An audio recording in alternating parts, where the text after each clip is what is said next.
Night did not bring calm to Albay. It brought a moving wall of ash, collapsing lava, and a reminder that one of the Philippines' most active volcanoes may be entering a more dangerous phase. Along the slopes of Mayon Volcano, glowing material that had slowly accumulated for months suddenly gave way, sending pyroclastic density currents racing through gullies and throwing dense ash across communities that had already spent weeks watching the mountain with growing unease. Roads vanished behind gray fallout. Entire towns woke up to near zero visibility. Evacuation centers began filling again. Government agencies moved into emergency operations. And while the dramatic collapse on the volcano's southwestern flank captured national attention, the most important message from monitoring agencies was far less spectacular and far more serious. The event did not mark an ending. The danger remains active. How much unstable material is still hanging on Mayon's slopes? How many more collapses could happen before the eruption cycle weakens? And why are volcanologists warning that the recent events may represent only one phase of a much longer and potentially escalating process? Those questions became unavoidable after the volcano generated large pyroclastic density currents during the afternoon and evening of May 2nd, blanketing broad sections of Albay in ashfall and reigniting fears across the Bicol region. According to official monitoring updates from the Philippine Institute of Volcanology and Seismology, or PHIVOLCS, the event was not caused by a classic explosive eruption from deep within the volcano. Instead, the danger came from the collapse of lava deposits that had accumulated along Mayon's upper slopes during months of ongoing effusive activity. That distinction matters enormously. An explosive eruption often arrives with a violent vertical blast from the summit crater. A collapse-driven event is different. It involves material already emplaced on the volcano becoming unstable and cascading downslope under gravity, heat, and structural failure. In Mayon's case, lava had been steadily advancing through several gullies since early January. Over time, thick deposits accumulated along steep terrain. Once those masses became unstable, portions of them collapsed, generating fast-moving pyroclastic density currents, locally known as uson, composed of superheated gas, volcanic ash, and fragmented rock. The result was immediate and widespread. Ashfall spread across large sections of Albay province, affecting more than 120 villages, according to emergency officials. Over 5,000 residents moved into evacuation centers, while many more sought temporary shelter with relatives outside high-risk zones. Transportation slowed dramatically as roads became coated in thick volcanic ash. Visibility in some areas reportedly dropped to nearly zero, forcing authorities to suspend normal movement in heavily affected sections near the volcano's base. Yet the broader concern extends far beyond a single ashfall episode. PHIVOLCS maintained Alert Level 3 over the volcano, a status indicating intensified magmatic unrest and the possibility of hazardous eruptive activity. Officials repeatedly emphasized that the 6-kilometer, or approximately 3.7-mile, permanent danger zone must remain strictly off-limits. Aviation warnings were also reiterated due to the threat of ash emissions and sudden explosive activity. The warning reflects what monitoring stations have been recording for months. Mayon did not suddenly awaken in May. The current eruptive phase began gradually near the start of the year. By January, PHIVOLCS had already documented repeated rockfalls, crater glow, lava dome instability, and pyroclastic density currents generated by dome collapse events. Monitoring data showed inflation on parts of the volcano, indicating pressure changes beneath the edifice, while growing lava extrusion continued feeding unstable material onto steep slopes. Over the following weeks, the volcano entered a sustained effusive phase. Lava advanced through multiple channels, including the Basud, Bonga, and Mi-Icy gullies. Incandescent flows remained visible at night. Frequent rockfall events occurred. Pyroclastic density currents repeatedly descended through established pathways on the volcano's southern and southwestern flanks. Far from declining, activity persisted day after day. NASA Earth Observatory described the eruption sequence as part of an ongoing active phase that had already prompted evacuations and continuous monitoring. Satellite imagery captured lava flows and thermal anomalies extending downslope from the summit region. The agency noted that Mayon rises more than 2,400 meters, or about 8,000 feet above sea level, and remains among the most active volcanoes on Earth. Historical records indicate dozens of eruptions over thousands of years. That long eruptive history is one reason the recent collapse has drawn such concern among disaster officials. Mayon's near-perfect cone shape is visually famous around the world, but the same steep geometry that gives the volcano its striking appearance also creates instability. Lava and pyroclastic deposits can accumulate rapidly on steep upper slopes before collapsing under their own weight. Once failure begins, gravity accelerates the material downhill at extraordinary speed. Pyroclastic density currents are among the deadliest volcanic hazards because they combine heat, toxic gases, ash, and high momentum in a fast-moving avalanche capable of destroying nearly everything in its path. In this eruption sequence, much of the recent activity has concentrated along the Mayon Gully on the volcano's southwestern flank. PHYVOLCS repeatedly documented lava effusion and collapse events in that drainage system, including collapses observed on May 4th and May 6th. Video footage released by monitoring teams showed incandescent material moving downslope before generating expanding ash clouds. The concern is not merely what already collapsed, it is what remains. Volcanic systems in sustained effusive eruptions can continue feeding lava onto slopes for weeks or months. As long as fresh material accumulates, the risk of additional collapse events persists. PHYVOLCS stated that the unrest at Mayon could continue for several more weeks, even while officials stopped short of raising the alert level further. That uncertainty has become one of the defining features of the crisis. Communities surrounding the volcano are not responding to a single eruption blast followed by recovery operations. Instead, they are facing a prolonged volcanic emergency with changing hazards from day to day. One period may involve heavy ashfall, another may involve lava flow advancement, another may produce pyroclastic density currents without warning. Rainfall could also transform loose volcanic deposits into lahars capable of rushing through river channels and low-lying communities. Authorities have repeatedly highlighted that danger as the rainy season approaches parts of the region. Ashfall itself presents another evolving problem. Fine volcanic ash is not ordinary dust. It contains fragmented volcanic glass and minerals capable of irritating lungs, eyes, and skin. Ash accumulation on roads reduces traction and visibility. Heavy ashfall can damage crops, contaminate water systems, and place additional stress on roofs and infrastructure. In agricultural areas around Mayon, officials already reported damage to vegetable farms and losses involving livestock. The wider scale of the fallout became clearer through satellite assessments and provincial reports released in the days after the collapse event. Estimates suggested that more than 8,500 hectares, or approximately 21,000 acres, experienced ashfall impacts across parts of Albay. Inside evacuation centers, the challenge became balancing volcanic safety with basic humanitarian needs. Thousands of residents displaced from danger zones required food, water, medical care, masks, and shelter from both ash exposure and heat. Government agencies began distributing protective equipment and relief supplies while clearing major roads affected by ash deposits. Meanwhile, monitoring stations around the volcano continued detecting persistent activity. PHYVOLCS bulletins documented volcanic earthquakes, tremor episodes, sulfur dioxide emissions, crater glow, lava fountaining, and hundreds of rockfall events within 24-hour observation periods. One bulletin recorded more than 280 rockfall events alongside multiple pyroclastic density current signals. Another noted 17 separate PDC signals within a single day. Those numbers reveal a system under continuous stress rather than a volcano returning quietly to dormancy. Volcanic tremors, in particular, often indicate movement of magma or volcanic fluids within the edifice. Ground deformation measurements also remain critical because inflation or swelling can signal additional magma accumulation beneath the volcano. PHYVOLCS officials stated that monitoring parameters had not shown sufficient changes to justify raising the alert status beyond level 3, but they also stressed that hazardous activity remained ongoing.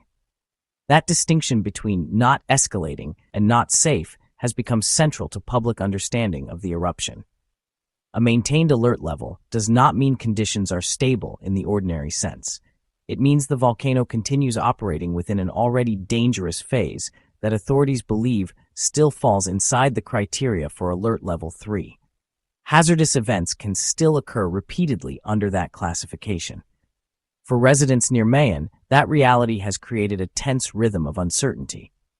Communities wait through ashfall cleanups while monitoring bulletins continue reporting fresh collapses and lava movement. Roads reopen only to face renewed ash emissions. Schools and businesses struggle with interruptions caused by air quality concerns and evacuation advisories. Farmers assess crop losses while watching the volcano for signs of additional activity. Then another major geological event struck the central Philippines. During the morning of May 4th, a magnitude 6.0 earthquake occurred approximately 74 kilometers, or about 46 miles, from Tacloban City. According to seismic data, the earthquake occurred at a depth and location east of Leyte, at coordinates 11.777 degrees north and 125.372 degrees east. The event added another layer of anxiety across regions already focused on Mayon's continuing unrest. Although earthquakes are common in the tectonically active Philippines, timing matters in public perception and emergency management. Strong earthquakes occurring during volcanic crises inevitably raise concerns about whether seismic shaking could destabilize volcanic slopes or influence magma systems. In Mayon's case, the volcano was already experiencing repeated collapse events involving unstable lava deposits. Any significant regional shaking naturally intensified fears about further slope failures, even as monitoring agencies continued evaluating the relationship between the earthquake and volcanic activity. The Philippines sits within the Pacific Ring of Fire, where tectonic plate interactions generate both powerful earthquakes and active volcanism. Mayon itself exists because of subduction processes occurring beneath the archipelago. The Philippine sea plate and surrounding tectonic systems continuously interact beneath the region, generating conditions capable of feeding magma upward into volcanic arcs while also producing destructive seismic events. That geological reality means volcanic unrest and earthquakes are never entirely isolated risks in the country. Across social media and local communities, footage of the May 2nd collapse spread rapidly. Videos showed dense ash clouds billowing outward from the volcano's slopes, while darkness and ashfall engulfed nearby roads. Some clips captured the glowing movement of collapsing lava deposits high on the mountain before the expanding ash columns rolled down slope. Other images showed vehicles driving through ash-choked highways with headlights barely visible. Yet beyond the dramatic visuals, the deeper concern remains the volcano's evolving structure. Flank collapses and lava collapses represent physical changes to the volcano itself. Every pyroclastic density current reshapes gullies and deposits new material downslope. Lava accumulation changes weight distribution on the cone. Continued extrusion alters summit stability. Over time, these processes can modify drainage systems and hazard pathways, potentially affecting which communities face the greatest future risks. The continuing activity has forced scientists and emergency managers to confront a difficult reality about Mayon Volcano. The most dangerous period in a volcanic crisis is not always the opening eruption. Sometimes the greatest risk emerges during the unstable middle phase, when public attention begins to drift even while the volcano continues changing internally and structurally. At Mayon, the repeated collapses, sustained lava extrusion, persistent seismicity, and recurring pyroclastic density currents suggest a system that remains highly dynamic rather than one steadily winding down. That distinction carries enormous consequences for the communities surrounding the volcano. Unlike a brief explosive event that ends within hours or days, prolonged effusive eruptions can evolve unpredictably over weeks or even months. Lava continues emerging slowly from the summit crater, building unstable deposits layer by layer. Rockfalls and partial collapses occur repeatedly. Pyroclastic density currents may develop with little warning when sections of hot lava fronts or accumulated debris suddenly fail. Weather conditions can rapidly worsen conditions on the slopes. Heavy rain interacting with fresh ash and volcanic sediment can generate lahars capable of moving through river channels long after visible eruptive activity declines. For residents in Albay province, that means the emergency does not disappear simply because the volcano is not producing a towering vertical eruption column. The geography around Mayon intensifies those concerns. The volcano rises steeply from relatively populated lowlands where towns, roads, farms, and river systems surround much of the cone. Several drainage channels descending from the summit act as natural pathways for lava flows, pyroclastic currents, ash deposits, and lahars. Areas along the Mai Izi, Bonga, Basud, and other gullies remain especially vulnerable because those channels repeatedly funnel volcanic material downslope during eruptive episodes. Philippine Institute of Volcanology and Seismology, or PEV-ELCS, repeatedly emphasized that pyroclastic density currents generated by collapse events were traveling through these established drainage systems. Even when confined primarily to gullies, such currents can still threaten nearby settlements, infrastructure, and agricultural zones. Their temperatures may reach several hundred degrees Celsius or hundreds of degrees Fahrenheit, while their speed can exceed that of vehicles moving through mountainous terrain. Survival inside the direct path of a dense pyroclastic current is extraordinarily unlikely.